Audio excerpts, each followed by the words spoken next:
Hello दोस्तों, आप सभी का बहुत बहुत स्वागत है आपके अपने यूट्यूब चैनल AMC 2.0 पे। तो आज के इस वीडियो में हम बताने वाले हैं माध्यिका। इससे पहले हम माध और परिसर बहुलक बता चुके हैं। तो आइए स्टार्ट करते हैं क्वेश्चन को सोल्व करना। ठीक है, तो सबसे पहले यहाँ पे हम लिख देते हैं सोल्व, लिख दिए। और जो आंकड़ा दिया रहेगा, डाटा जो दिया रहेगा, उसे आप आरोही क्रम में सजा लीजिएगा या अवरोही क्रम में सजा लीजिएगा। ठीक है, तो चलिए हम इसे आरोही क्रम में सजा लेते हैं। लिख देते हैं इसे आरोही क्रम में सजाने पर, आरोही क्रम में सजाने पर। अब आरोही क्रम का मतलब क्या हुआ? छोटे से बड़े की ओर। और अवरोही क्रम का मतलब होता है बड़े से छोटे की ओर। ठीक है, तो आरोही क्रम का मतलब क्या होता है? फिर से क्रम रिपीट करते हैं, छोटे से बड़े की ओर। तो इसमें छोटा कौन है? सबसे देखिए, तो सबसे छोटा क्या है? 3 है, तो 3 लिख लिए। और उसके बाद क्या है? 6 है, तो चलिए 6 भी लिख लिए। और क्या है? 10 है। उसके बाद 12 है। धीरे धीरे आगे हम बढ़ रहे हैं। ठीक है, 12 के बाद क्या है? 10 मिनट में खत्म हो जाता है बैटरी। 12 के बाद 18 है। उसके बाद 26 है ना? अब इसमें गणिए कितना संख्या है टोटल? 1 2 3 4 5 6 संख्या है। तो कुल संख्या को हम n से संकेत करते हैं, तो मतलब n इक्वल टू कितना हो गया? 6।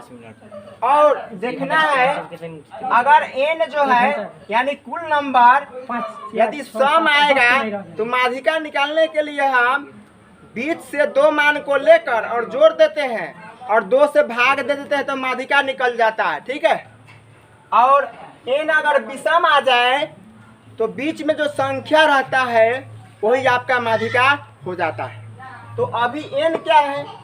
सम है, तो सम है n। तो सम के लिए क्या बताएं कि बीच वाला 2 के लीजिएगा 2 अंक को और उसको आपस में जोड़ दीजिएगा और 2 से भाग दीजिएगा, तो माध्यिका आसानी से निकल जाता है। तो आइए लिखते हैं यहाँ पे माध्यिका। तो माध्यिका इक्वल टू, अभी n क्या है? सम है, तो बीच में से 2 मान लेंगे तो 10 और क्या लेंगे? 12। 10 और 12 लेंगे और इसको आपस में जोड़ देंगे। और कितना से भाग देना है? 2 से भाग देना है। तो चलिए 2 से भाग दे दिए और इसको जोड़िए तो कितना होगा? 10 और 12 कितना हो जाएगा? 22 हो जाएगा। बटा कितना? 2। और 22 में 2 से भाग जब दीजिएगा तो कितना आएगा? 11 आएगा ना? तो यहाँ पे 11 लिख दिए और इसका 11 राइट आंसर हो गया। तो चलिए दूसरा सवाल की तरफ। तो फिर इसका भी माध्यिका निकालना है, तो उसी तरह आपको क्या करना है? आरोही क्रम में सजाना है पहले। तो यहाँ पे लिख लेते हैं सोल्व, लिख चुके हैं। और यहाँ पे लिखना है भाषा, इसे आरोही क्रम में सजाने पर। ठीक है, इसे आरोही क्रम में सजाने पर।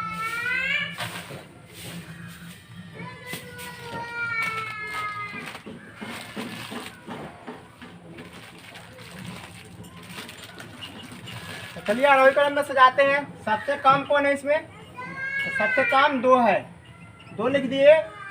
उसके बाद 3 लिखेंगे, धीरे धीरे आगे बढ़ेंगे। तो 3 के बाद क्या होगा? 6 होगा।